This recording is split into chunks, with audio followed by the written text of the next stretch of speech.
महाभारत काल के कई अनोखी घटनाएं हुईं जिससे पूरा इतिहास बदल गया। महाभारत की कई कहानियां हम बचपन से सुनते आ रहे हैं। यहां आपको एक ऋषि और नाव चलाने वाली एक लड़की की प्रेम कहानी के बारे में बता रहे हैं, जिन्हें यमुना के बीच में प्रेम हुआ। फिर दोनों ने एक ऐसे महान व्यक्ति को जन्म दिया जो आगे जाकर महाभारत के रचयिता बने। ऋषि पराशर और सत्यवती की कहानी। ऋषि पराशर महान ऋषि वशिष्ठ के पौत्र और शक्ति मुनि एवं अद्यश्यंती के पुत्र थे। ऋषि पारशर के पास दिव्य और अलौकिक शक्ति थी। उन्होंने वैदिक ज्योतिष की रचना की। उन्होंने कई खूंखार राक्षसों को मार गिराया। सत्यवती को एक अप्सरा ने जन्म दिया था। उस अप्सरा को मछली बने रहने का श्राप मिला था, इसलिए सत्यवती के शरीर से मछली की गंध आती थी। उसे गंधवती भी कहा गया। सत्यवती का पालन पोषण एक केवट ने किया था। पौराणिक मान्यताओं के अनुसार एक बार ऋषि पराशर यमुना पार करने के लिए सत्यवती की नाव में सवार हुए। नाव को सत्यवती चला रही थी। उसके रूप को देखकर ऋषि मोहित हो गए।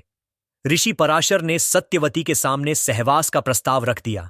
सत्यवती ऋषि पराशर के साथ सहवास के लिए तैयार हो गई, मगर उसने ऋषि के सामने कुछ शर्तें रख दी। सत्यवती ने कहा कि अगर ऋषि इन शर्तों को पूरा करते हैं तो वह उनके साथ सहवास के लिए तैयार है। सत्यवती की पहली शर्त थी कि उन्हें सहवास करते हुए कोई न देखे। आर्षि ने यह शर्त मान ली और अपनी दिव्य शक्ति से घने कोहरे का कृत्रिम आवरण बना दिया।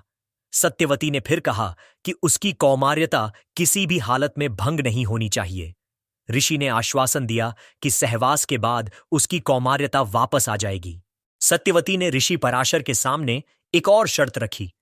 उसने कहा कि अगर ऋषि उन्हें मछली जैसी बदबू से मुक्त करेंगे तो ही वह उनके साथ सहवास करेगी। ऋषि ने तुरंत उसकी बदबू दूर कर दी और उसके शरीर से फूलों की खुशबू आने लगी।